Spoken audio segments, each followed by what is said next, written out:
Hey, also, I know there's some people who've been getting back into Star Wars CCG, and I know people are looking for deck ideas, and I just thought I would share my AT-AT deck or my AT-AT deck with you guys. I'm like a lot of people. I've started playing Star Wars CCG again recently. It was last September. I found a collection on Facebook Marketplace when I was bored one night and bought it and just had a blast going through the cards again. And I joined the Facebook group and found a couple guys that live not too far from me. One who was getting back into the game himself, and one who's been playing a little bit for the last couple of years. So started building decks. Found probably like a lot of you realized that there's not a ton of resources out there to build decks off of if you're not playing GEMP and if you're playing in real cards, which is what we play. Old just Decipher cards only. No virtual cards, no shields at this point. And yeah, so I built my own AT-AT deck, and this was built entirely myself. And so without any assistance from websites or anybody else, basically. But it's a pretty good deck. I think it would, for people's home games, I think it will do pretty well.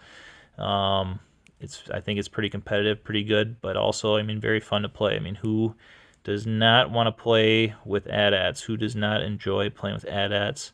So the deck kind of revolves around three really good cards. Blizzard 4, of course, using that ability to go get an Imperial Warrior is very strong. This, although there's not an objective in this deck, this effect works somewhat similar to an objective in how it helps you get out an additional site, as well as getting that Walker Garrison right away, and then the third card, the Walker Garrison.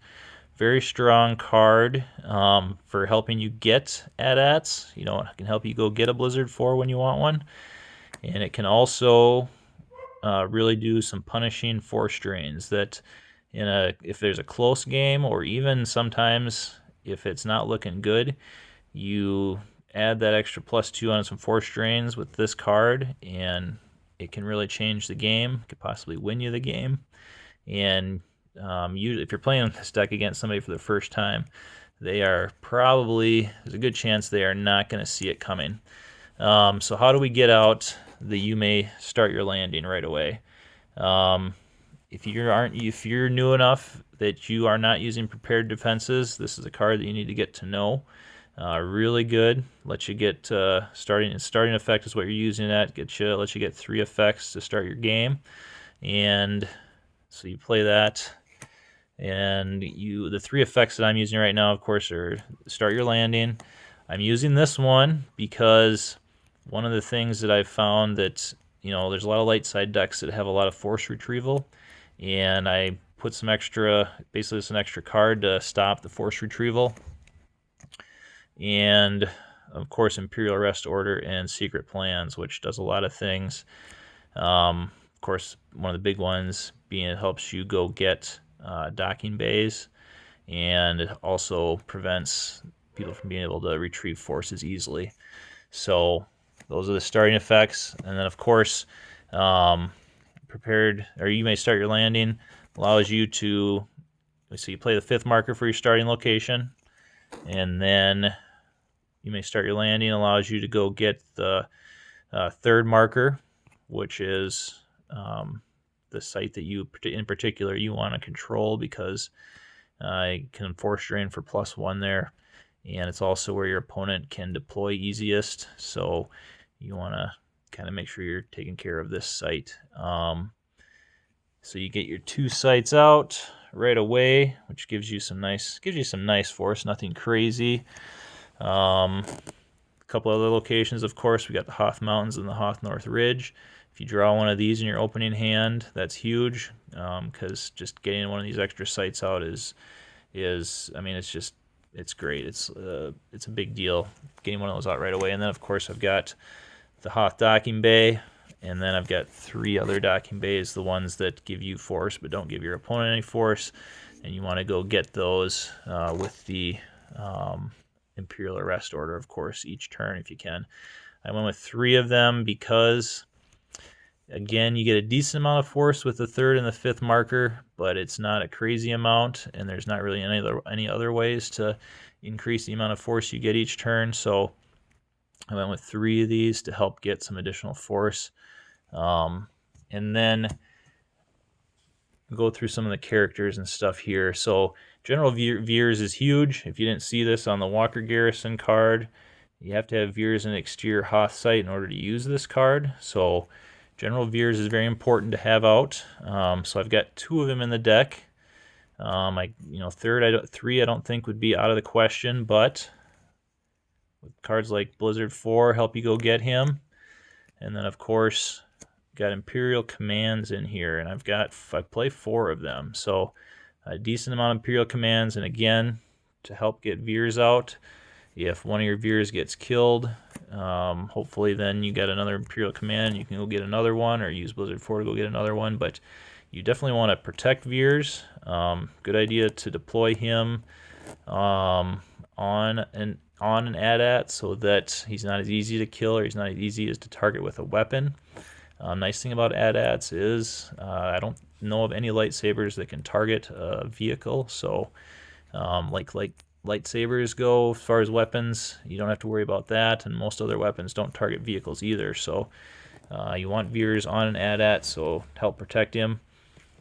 And then potentially on one of the other sites too, like potentially on the 5th marker, where they're either going to have presence, or they're going to have a spy in order to deploy there. Make it a little bit harder to kill Veers also. So anyway, Imperial Commands, go find Veers. These are some of the more expensive cards. These are probably about $30 each. So that's Blizzard 4s.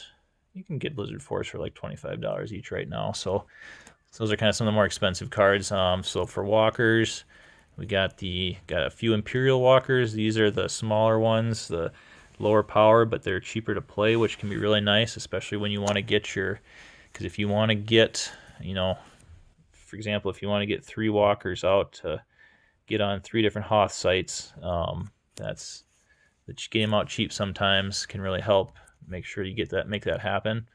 I've got 2 Tempest ones in here right now. One of the things that I'm thinking about doing is if I get a 3rd Blizzard 4, I may take out a Tempest 1 and go with 3 Blizzard 4s. I don't think that is out of the question. Blizzard 4s, you can just not pay their upkeep if you didn't want to and lose them. Play another one, go get another big guy. Blizzard 1, of course, Blizzard 2, and then I've got a generic Blizzard Walker in there. Sometimes comes in handy just because I've got a decent amount of pilots in this deck too, so Blizzard Walker with 2 pilots can actually be pretty powerful. I've got 2 AT-AT cannons in here, or AT-AT cannons. I actually hate these cards, considering not using them, not playing with them, but yeah, we'll see about that, how that goes. So then we've got other cards that the Blizzard 4 can go get. One of my favorite combos, and this was somebody in the Facebook group actually put me onto this, and it is a pretty sweet combo. Go getting Mara Jade and then be able to get her lightsaber is, that's awesome.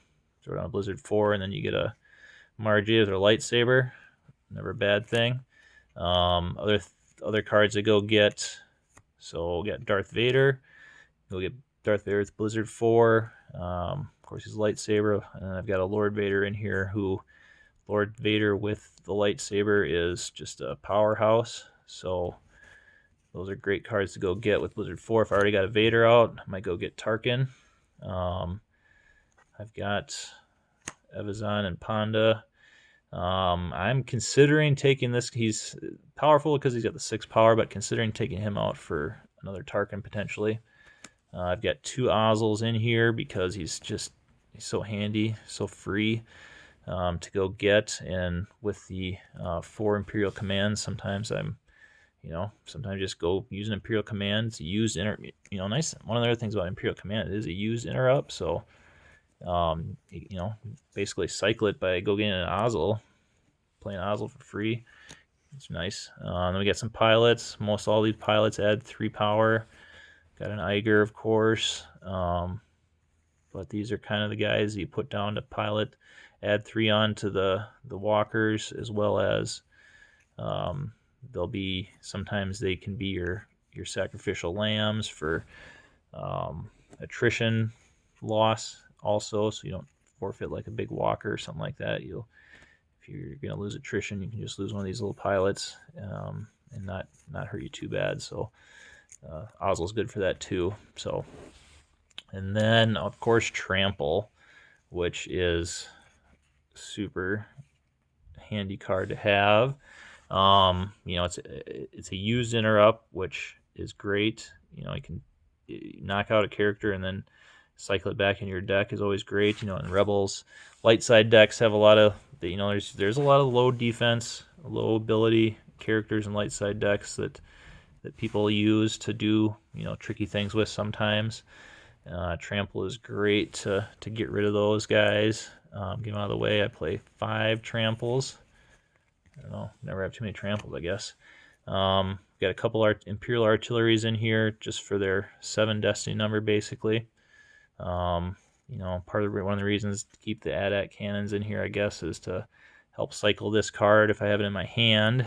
And then, of course, every deck I have usually has 2 Imperial barriers or 2 Rebel barriers, because it's just so good being able to, if somebody's trying to ambush you, jump you, have a big turn, being able to stop one of their characters from able to participate in battle is just, it's huge, of course. And I don't know, you got to have 2 of these in at least 2 of these in every deck you have, basically. And then this is a card I'm kind of messing around with, the Death Mark. So, it's, yeah, especially if I'm playing against a deck with a lot of space and stuff, putting this on somebody like Han. I don't know, there's just so many smugglers on light side decks that put this on there and kind of a free force each turn. So that's another card that I've just put in there recently and kind of dinking around with a little bit and seeing how it works. So yeah, I don't know, that's the deck. It's, again, pretty fun deck to play with, and it does seem pretty decently good. Yeah, if you guys have any suggestions or questions about anything, definitely love to hear about them. I'll, in the future here, if people think this was a good thing to put out there, I've got a few other decks that are pretty neat. I've got a Destroyer Droid deck. I've got a pretty neat light side deck that I think is, well, it's pretty neat, and I could share those decks with you guys also. And then I'm putting together a Senate deck for a light side too, because dark side decks, there just seems to be a lot more you can do with dark side.